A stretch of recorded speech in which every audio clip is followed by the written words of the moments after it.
السلام عليكم ورحمة الله وبركاته. إن الحمد لله نحمده ونستعينه ونستغفره ونعوذ بالله من شرور أنفسنا ومن سيئات أعمالنا. من يهده الله فلا مضل له ومن يضلل فلا هادي له. وأشهد أن لا إله إلا الله وحده لا شريك له وأشهد أن محمدًا عبده ورسوله صلى الله عليه وعلى آله وصحبه وسلم. يا أيها الذين آمنوا اتقوا الله حق تقاته ولا تموتن إلا وأنتم مسلمون. يا أيها الناس اتقوا ربكم الذي خلقكم من نفس واحدة وخلق منها زوجها وبث منهما رجالا كثيرا ونساء واتقوا الله الذي تساءلون به والأرحام إن الله كان بكم رقيبا. يا أيها الذين آمنوا اتقوا الله وقولوا قولا سديدا يصلح لكم أعمالكم ويغفر لكم ذنوبكم ومن يطع الله ورسوله فقد فاز فوزا عظيما. أما بعد، إن خير الحديث كتاب الله وخير الهدي هدي محمد صلى الله عليه وسلم وشر الأمور محدثاتها وكل محدثة بدعة وكل بدعة ضلالة وكل ضلالة في النار. Allah subhanahu wa ta'ala has preferred and favored some things over others. He says, وَرَبُّكَ يَخْلُقُ مَا يَشَاءُ وَيَخْتَارُ, that your Lord has created whatever He wills and He prefers and chooses whatever He wills. مَا كَانَ لَهُمُ الْخِيَرَةِ, they have no say in it or any choice. And from amongst the people He has raised and preferred some over others. And He says, وَرَفَعْنَا بَعْضَهُمْ فَوْقَ بَعْض دَرَجَاتٍ, that we have raised some over others in ranks and degrees. لِيَتَّخِذَ بَعْضُهُمْ بَعْضًا سُخْرِيًّا, so that they may make use of one another for service. And He has chosen some to be the best of people and to be the carriers of His message. And He says, Allah يَصْطَفِي مِنَ الْمَلَائِكَةِ رُسُلًا وَمِنَ النَّاسِ, that Allah chooses from the angels to be messengers and also from mankind. And even among the messengers He has favored and preferred and given virtue of some over others. And He says, تِلْكَ الرُّسُلُ فَضَّلْنَا بَعْضَهُمْ عَلَى بَعْضٍ, that these are the messengers we have preferred some over the others. So these amongst the creation and the people which Allah subhanahu wa ta'ala has preferred some over others. But also from amongst the places Allah has preferred Makkah, al-Qura, the mother of cities, over others. Similarly, Al-Madinah, the Prophet sallallahu alaihi wasallam city, and Ash-Sham, Bilad al-Sham, the cities of Ash-Sham, the blessed place of Ash-Sham, within them Baytul Maqdis, Masjid al-Aqsa. And they have been given virtue over others. And also from amongst the time period, Allah has favored and preferred some over others. And from amongst them is these 10 days of Dhul Hijjah, which we have entered, and we have been blessed and favored by Allah that we live enough to have experienced another set of these 10 days. So we should rejoice and show shukr to Allah subhanahu wa ta'ala and increase our ibadah to Him.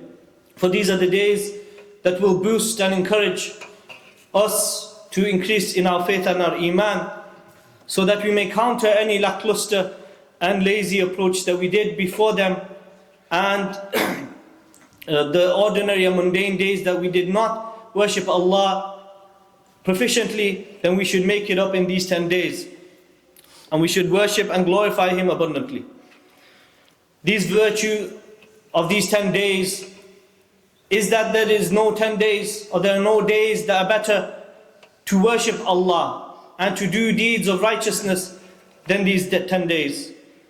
The Prophet ﷺ, he said, مَا مِنْ أَيَّامٍ الْعَمْرُ الصَّالِحُ فِيهَا أَحَبُّ إِلَى اللَّهِ مِنْ هَذِهِ الْأَيَّامِ, that there are no days wherein righteous deeds are more beloved to Allah than these days. يعني أيام العشر, meaning the 10 days of Dhul Hijjah. So the Sahaba said, Ya Rasulullah, وَلَا الْجِهَادُ فِي سَبِيلِ اللَّهِ, and not even jihad in the path of Allah. For this is a deed which they thought to be the greatest or one of the greatest. قَالَ وَلَا الْجِهَادُ فِي سَبِيلِ اللَّهِ. And the Prophet ﷺ responded by saying, and not even jihad in the path of Allah. إِلَّا رَجُلٌ خَرَجَ بِنَفْسِهِ وَمَالِهِ فَلَمْ يَرْجِعْ مِنْ ذَلِكَ بِشَيْءٍ. Except for the man who went forth with himself and his wealth, and he did not return with any of them. Just shows how great these 10 days are. That the only person who has a greater reward than a person who does righteous deeds in these 10 days is a person who sacrifices himself and he returns to Allah subhanahu wa ta'ala. And you cannot understate this fact and the virtues of these 10 days. Just taking the meaning of this hadith. So the only person to have a comparable deed to it is the one who dies for the sake of Allah subhanahu wa ta'ala and becomes a martyr. And so this should show how much value Allah subhanahu wa ta'ala has for these 10 days and for us, that we accrue the rewards and increase in piety in these 10 days. Ibn al-Hajar, he mentioned that the preference of these 10 days is probably due to the fact that the gathering of the main ibadat are within them. Just like praying, fasting, giving, charity, and Hajj, which you cannot do Hajj in any other days. So a person would pray, he'd give sadaqah, he'll fast, and he'll do Hajj. So all these actions are only in these 10 days. You can do the rest in other days, but you can't do Hajj. So this is why the ulama mention why the preference by Allah subhanahu wa ta'ala to these 10 days. And so to maximize our reward and our effort within them, we should follow the sunnah of the Prophet sallallahu alaihi wasallam and take the advice of him so that we can increase in our reward as much as we are able to do so. And from amongst them is the dhikr of Allah, that we should glorify and mention Allah abundantly, and that we should raise our voices so that the people can hear the name of Allah. Allah says, لِيَشْهَدُوا مَنَافِعَ لَهُمْ وَيَذْكُرُوا اسْمَ اللَّهِ فِي أَيَّامٍ مَعْلُومَاتٍ, so that they may witness the benefits which have been made available for them, and that they pronounce the name of Allah in the appointed days. And the majority of the ulama and the mufassirin, they say that the appointed days here are talking about the 10 days of Dhul Hijjah. And the Prophet sallallahu alaihi wasallam said in a hadith narrated and reported by Imam Ahmad, narrated by Abdullah ibn Umar radiallahu anhuma, that there are no days greater in the sight of Allah in which righteous deeds are more beloved to Him than these 10 days. فَأَكْثِرُوا فِيهِنَّ مِنَ التَّهْلِيلِ وَالتَّكْبِيرِ وَالتَّحْمِيدِ. So a person should increase within them of tahleel, saying La ilaha illallah, and takbir, saying Allahu Akbar, and the takbirat, and tahmeed, saying Alhamdulillah. And these are the forms in which a person does the takbirat of Eid and the takbirat of Dhul Hijjah. Allahu Akbar, Allahu Akbar, La ilaha illallah, Allahu Akbar, Allahu Akbar, Lillahi alhamd. If he were to do that, then he would complete this hadith by doing the tahleel and the takbir and the tahmeed of Allah subhanahu wa ta'ala. So a person should be increasing in the dhikr of Allah so that he may increase in his reward and follow the sunnah and the advice of the Prophet sallallahu alaihi wasallam. Also, from the deeds a person should do is to fast. For this is what the Prophet ﷺ did as well. That one of the wives of the Prophet ﷺ said, radiyallahu anha, that he used to fast the 9 days of Dhul Hijjah and Yawm Ashura and the 3 days of every month. The first Monday of the month and Thursday. So following the sunnah of the Prophet ﷺ, a person should also fast as much as he is able to do so in these 10 days. If he does the full 9 days, then great. But if he can't do it, he must at least try to finish off with Yawm Arafah. The fasting of Yawm Arafah, the 9th of Dhul Hijjah, in which the Prophet ﷺ was asked about its virtue. And he said, يُكَفِّرُ السَّنَةَ الْمَاضِيَةَ وَالْبَاقِيَةَ, that it will erase the sins of the previous year and the following year. And so a person should be increasing in these deeds of dhikr and fasting and also qira'atul Quran, for this is also from the greatest of dhikr of Allah, and salah and sadaqah and dua. But this is after the wajibat. A person should not forget the obligations that have been made upon him. The Prophet ﷺ said, narrating from Allah in al-Hadith al-Qudsi, and he said, Allah says, وَمَا تَقَرَّبَ إِلَيَّ عَبْدِي بِشَيْءٍ أَحَبُّ إِلَيَّ مِمَّا افْتَرَضْتُهُ عَلَيْهِ, that there is nothing that a slave can bring closer to me with anything except that which I have made mandatory upon him. So the wajibat are more beloved to Allah than any deeds. So he should start off with them. He should complete all the fara'id and the wajibat and the obligatory actions, and then he should increase in the nawafil and the voluntary deeds. وأقول قولي هذا واستغفر الله لي ولكم ولسائر المسلمين فاستغفروه إنه الغفور الرحيم.